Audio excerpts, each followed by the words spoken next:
네, 안녕하세요. 전남대학교 조재일입니다. 반갑습니다. 네, 이번 동영상을 통해서 여러분께 말씀드리고자 하는 것은 온난화와 농업 환경에 대해서 말씀드리려고 합니다. 그 중에서도 기온과 생산량에 대해서 말씀드리려고 합니다. 네, 지구 온난화는 이제 가설이 아닙니다. 가설이 아니라 현재 진행형의 현실입니다. 인간 활동 증가로 CO2와 같은 온실가스가 증가하였고요. 그러한 온실가스의 증가가 지구의 온난화를 유발합니다. 이러한 온난화는 기후변화를 초래하죠. 네, 여러분들 지금 이 화면에 그 하와이 뭐 춤추는 거 보이세요? 자, 어떤 사람들은 이렇게 물어봅니다. 네, 지구 온난화가 왜 문제냐? 기후변화가 왜 문제냐? 그리고 어떤 사람들은 또 말합니다. 예, 광주가 하와이처럼 따뜻해지고 그리고 야자수를 심을 수 있게 되면은 그러면 하와이처럼 유명한 관광지가 되지 않겠느냐라는 것입니다. 예, 물론 맞는 말입니다. 그러면 그런데 광주가 하와이처럼 될지 안 될지 그거는 모르는 일인 겁니다. 예측할 수 없다는 게 문제인 겁니다. 그러니까 지금 기후변화, 온난화라는 것이 앞으로 어떻게 될지 예측이 불가능하고 그러한 예측 불가능한 미래가 빠르게 우리한테 다가오고 있기 때문에 우리는 대처하거나 대응하기 힘들다는 점이 이것이 핵심입니다. 우리가 잘 대응하거나 대처할 수 있으면은 우리는 그걸 잘 활용하면 되겠죠. 그렇지만은 우리는 그것을 대처하거나 대응하기 힘들다는 점이 기후변화 그리고 온난화의 핵심입니다. 네, IPCC 많이 들어보셨죠? 그래서 기후변화에 관한 정부 간 협의체라는 그 약자죠. 그래서 IPCC. 그러한 IPCC에서는 기후변화에 대한 연구를 많이 하고 있습니다. 그래서 기후변화, IPCC에서는 2014년에 낸 보고서에 따르면 이제 더 이상 기후변화는 가설이 아니다. 진행형이고, 지금 우리 현실의 진행형이고, 그리고 이제는 이러한 온난화, 그리고 기후변화의 적응 노력이 각 분야에서 필요하고 대책이 수립되어야 된다라고 강조를 하고 있습니다. 우리나라 기상청에서도 예전에는 단순히 날씨를 그냥 예보만 했지만 그러한 단순하던 시스템에서 벗어나서 영향예보라는 것을 강조하고 있습니다. 즉, 기상정보를 활용하는 여러 기관들이 있습니다. 뭐 대표적으로 농업이 있고요. 그리고 재난, 그리고 각 공업시설들도 다 기상이 필요합니다. 그래서 기상정보를 활용하는 기관에서 필요로 하는 정보로 가공해서 전달하려는 노력이 영향예보입니다. 그 대표적인 예가 농업기상이고요. 농업에서 활용되는 여러 가지 기상정보이고요. 기상청에서는 매달 농업기상월보라는 것 등을 통해서 농업의 기상정보가 적극적으로 활용되도록 노력하고 있습니다.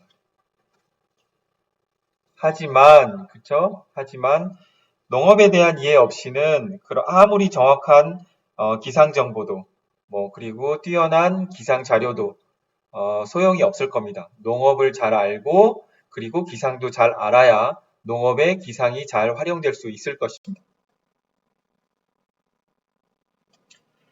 일본의 예를 들어봅시다. 일본은 우리나라와 농업 환경이 비슷한 나라이죠. 7, 8월은 벼가 이상을 만드는 시기입니다. 일본의 그러한 자료들을 보면 7, 8월, 그러니까 벼가 이상을 만드는 시기에 폭염이 오면, 그러니까 기온이 과도하게 높으면, 그러면 쌀의 품질이 떨어진다는 그러한 보고가 있습니다. 그렇죠? 우리나라에서도 최근 폭염이 증가하고 있는 상황에서 주목해야 될 그러한 결과라고 생각을 합니다. 이러한 것과 관련해서 전남대학교 캠퍼스에 있는 논에서 실험을 진행을 하였습니다. 하우스를 짓고요. 지금 사진에서 보시는 것처럼 하우스를 지었습니다. 이런 하우스는 특별한 연구 목적으로 지어서 챔버라고 불리기도 하지만 이러한 하우스를 짓고 입구는 뻥 뚫려 있습니다. 그러면 어떻게 돼요? 입구 근처에서 생육하는 그러한 벼들은 정상적인 일반 외부 기온과 동일한 조건에서 생육을 하게 됩니다. 그런데 안쪽은 기온이 점점 높아집니다. 안쪽에 공기를 뺄 수 있는 팬이 있고요. 여러분들 하우스 안은 덥죠. 그래서 안쪽은 이 하우스에 여러분들 그림에서 보시는 오른쪽은 기온이 대략 3도 정도 높고, 그리고 왼쪽, 그러니까 입구 부분은 외부 기온과 같습니다. 그러니까 안쪽에서 생육하는 벼는 그러니까 온난화와 같은 그런 조건에서 생육하는 것과 마찬가지가 되죠. 이러한 실험 조건에서 벼 생육 실험을 진행해 봤습니다. 우선 18년 10월에 이러한 전남대학교에서 진행한 실험을 소개한 뉴스가 있습니다. 그 뉴스를 먼저 보시고 설명을 이어가겠습니다.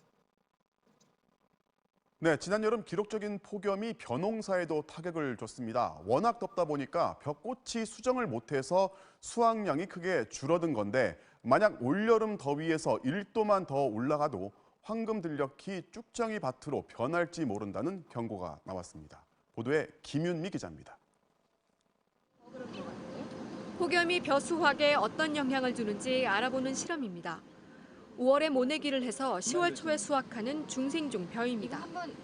이 벼는 나달이 본격적으로 차오르는 8월 기온의 높낮이에 따라 수확량이 급격히 달라졌습니다.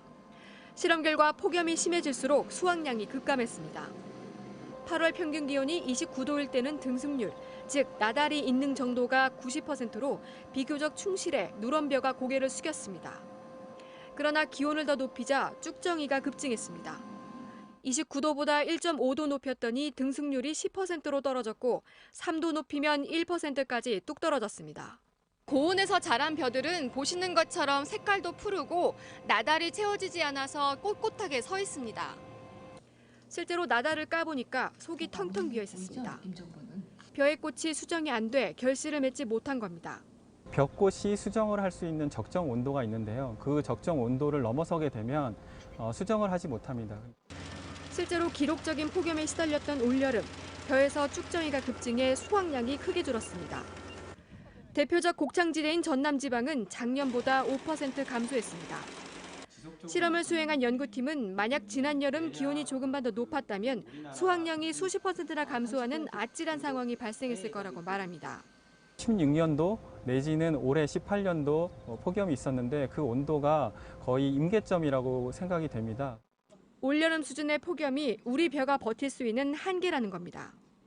온난화로 폭염이 더 심해지면 황금 들녘이 온통 쭉정이 밭으로 변할지도 모른다는 우려가 나오고 있습니다. MBC 뉴스 김윤미입니다.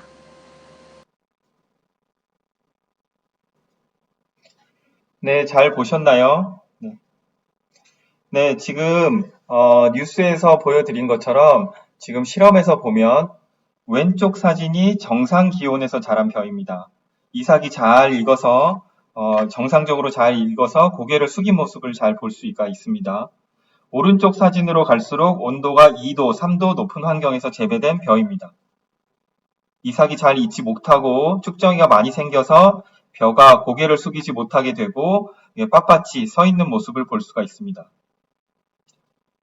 이렇게 벼꽃이 피는 시기에 폭염이 발생하면, 고온 조건이 발생하면 벼꽃이 수정을 하지 못합니다. 그러면 이삭이 익지 못하는, 그러니까 쭉정이가 많이 생길 수 있습니다. 그러면 당연히 생산량은 급격히 감소하겠죠. 이러한 실험 결과는 MBC 다큐멘터리 AD 2100년 기후의 반격에서도 소개가 된 바가 있습니다. 지금의 기상에서 조금만 더 온도가 높아지면 급격히 벼 생산량이 감소할 위험에 우리는 당면에 있습니다. 우리 농업은 기후변화에 매우 취약합니다. 앞으로 기후변화에 대응할 수 있는 전략과 기술이 지속적으로 개발되어야겠습니다. 네, 경청해 주셔서 감사합니다.